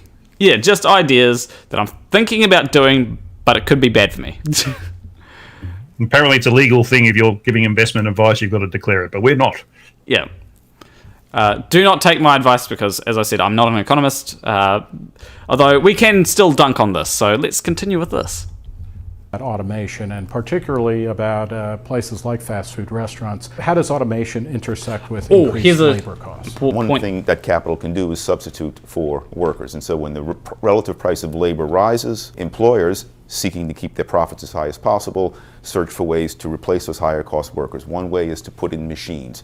With the advance of technology, that's becoming easier and easier. We've all seen automatic checkout lanes at supermarkets. That's an example of the kind of technology that can substitute for low-skilled workers. So does that mean that a couple of years ago when Obama blamed declines in employment on ATM machines, he wasn't necessarily wrong? He was wrong in the sense that when technology advances and some workers lose their jobs, they are not necessarily excluded from the workforce forever if they can find other employers who are willing to employ them at a wage at which they are profitable to employ.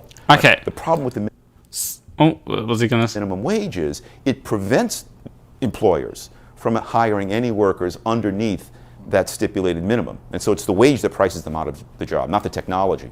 Okay. I want to make a point here. So one of the things that a lot of people say is that when you raise the minimum wage, eventually it becomes cheaper to get machines in, right? So if you get machines in, if you get machines in, then you're going to need less workers. But the issue that people don't take into account is that if you're raising minimum wage to keep up with inflation, then what is actually the thing that is that has price that has brought in the machines? Is it the minimum wage going up, or is it the cost of the machines relative to inflation going down? I think that it's the latter. If you have a machine like a checkout lane that's automatic or self-checkout lanes, then the cost of the machines, they've gone down. It's not that minimum wage has gone up. It's that the price of the machines. Now, sure, you can say, oh, let's keep everyone on like dog shit wages for forever, right? But that's not really a solution when people can't afford to live on dog shit wages. Dog shit earns wages? Okay. I think the whole automation thing, I think you missed one point that's really, really important. And it's something that's been obvious throughout my career. Machines they do replace certain jobs by making them obsolete, but they also enable us to do more work.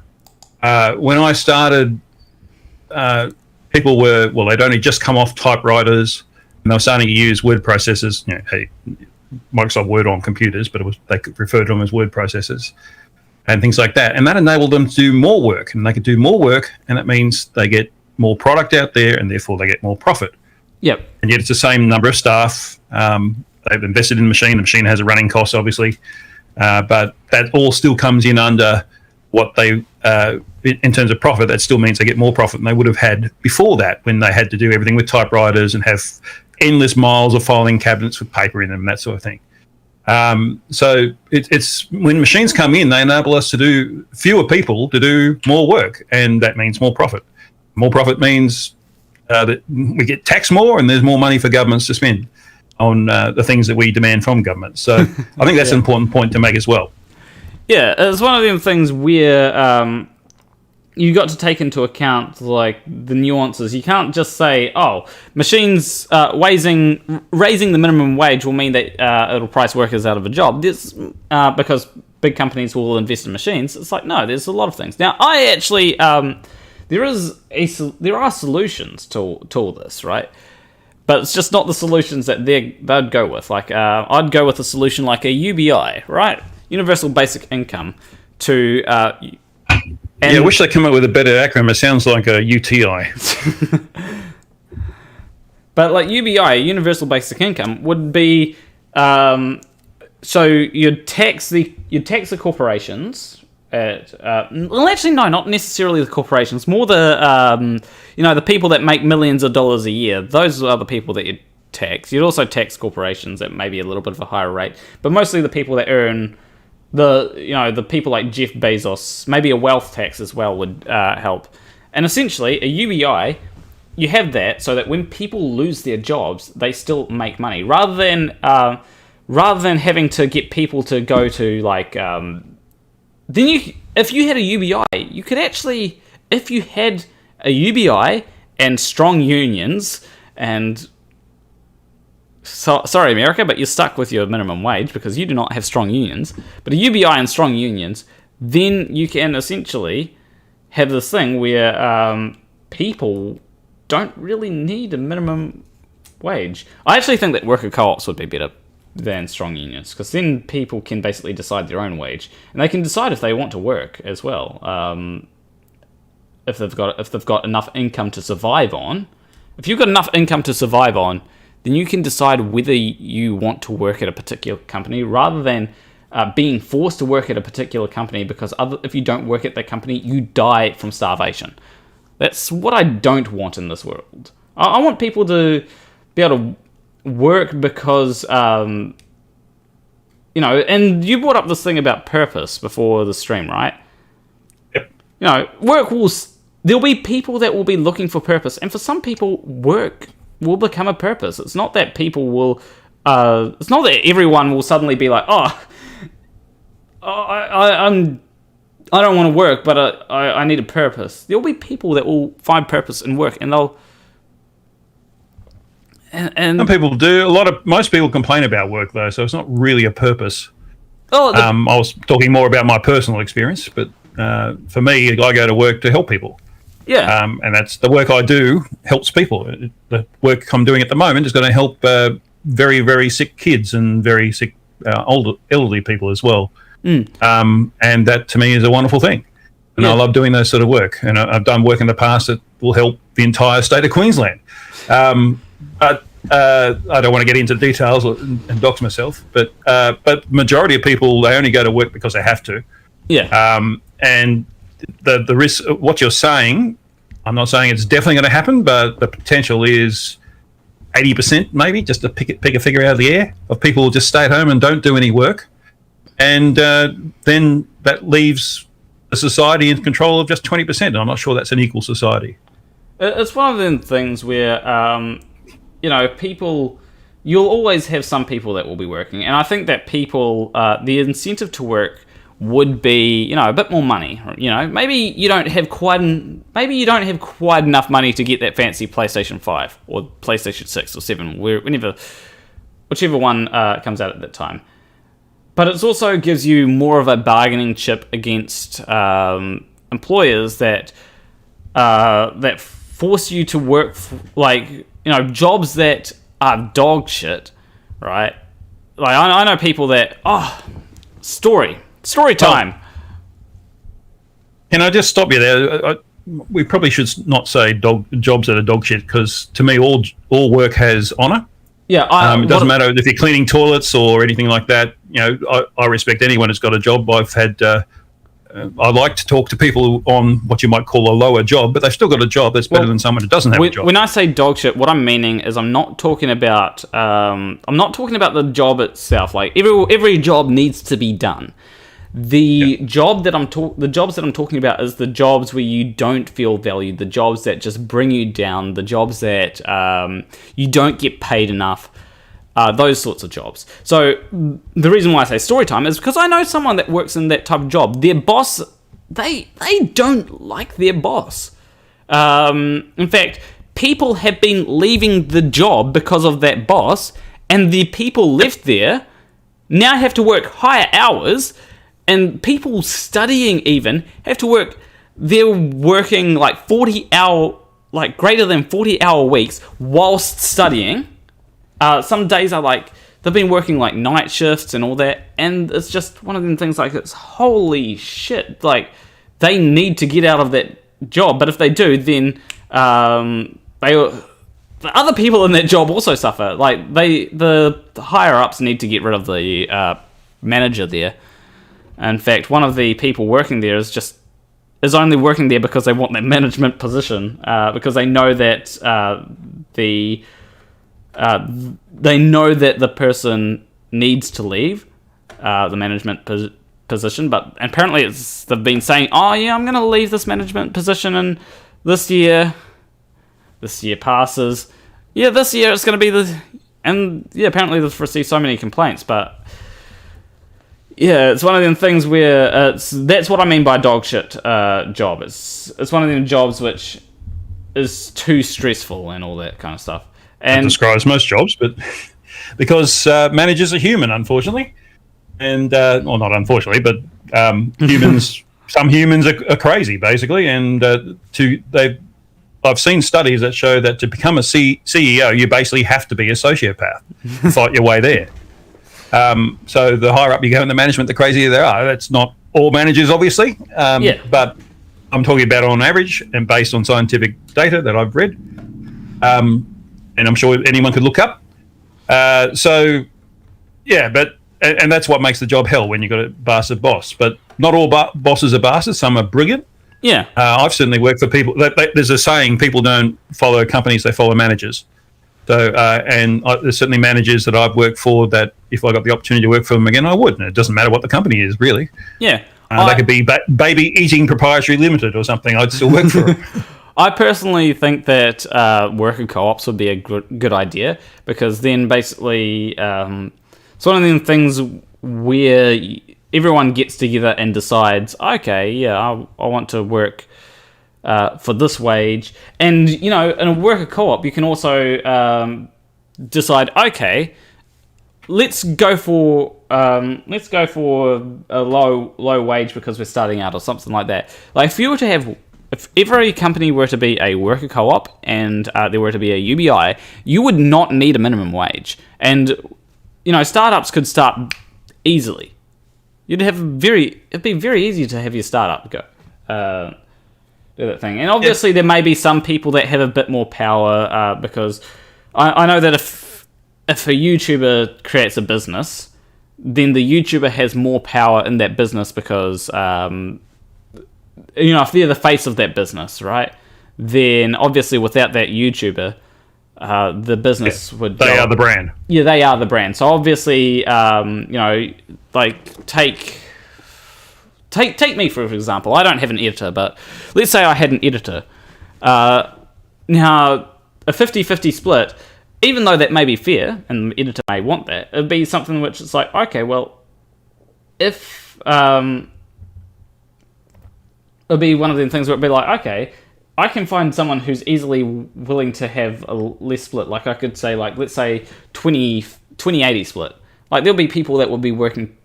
Actually, with the amount of money that I make at YouTube, probably not. But then again, my videos aren't all that high quality. Some of them I put a bit of effort into, but yeah, essentially, if there was someone, there might be someone willing to work for like 20% of the revenue I get, and it's like, okay, because would that be above or below minimum wage? Be below minimum wage. Let's be honest here. I'm talking about if there were no minimum wage. I'd probably be able to find someone that could do that. If there were no minimum wage and. So you're saying a job would be created that wouldn't be there if there was a minimum wage? Yes, but they wouldn't go. So you're going against your own argument. But they wouldn't go for that job if they wouldn't go for that job in the current landscape. They wouldn't just work that job as well. They'd want to work another job because that job would not pay enough to be able to sustain them. That's the point of minimum wage, so that people can be sustained by the jobs that they work.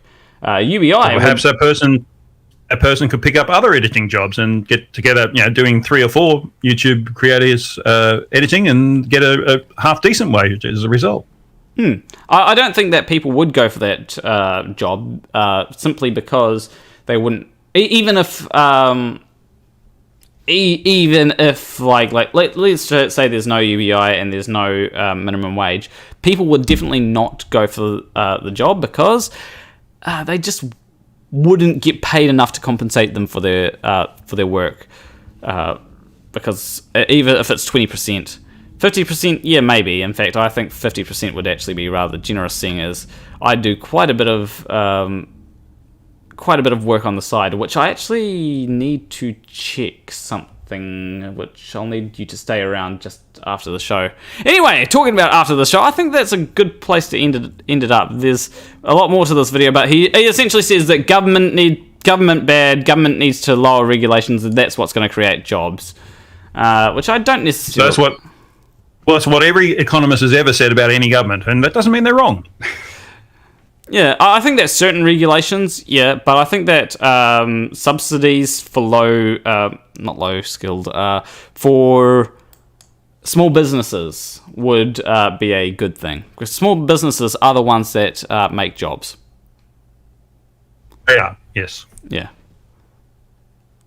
Anyway, with that, let's leave a like and subscribe if you liked this stream. Leave a comment letting me know what stupid you'd like me to cover in future Russia's Stupids.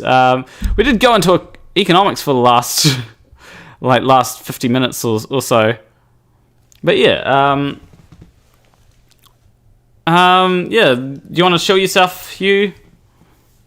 Oh yeah, I do a YouTube channel, don't I? Yeah, subscribe to me. Just type Hugh Jarsz in the search bar for YouTube, and I should come up. In fact, I should do that myself so I can give you the link.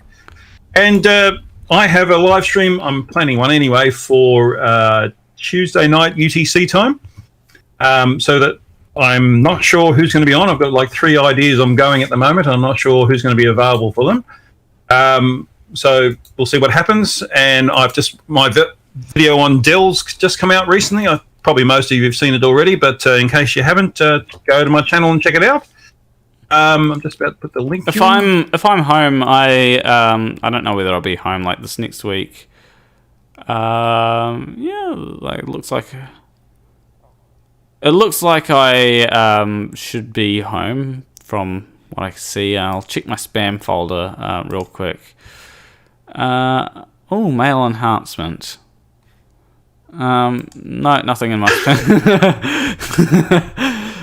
Yeah, it's like there's a mail enhancement. It's like, this works better than Viagra. It's like, Jesus Christ. Is it toxic mail enhancement, though? I don't know. It's like, what do people actually fall for that? But yeah, I'll see.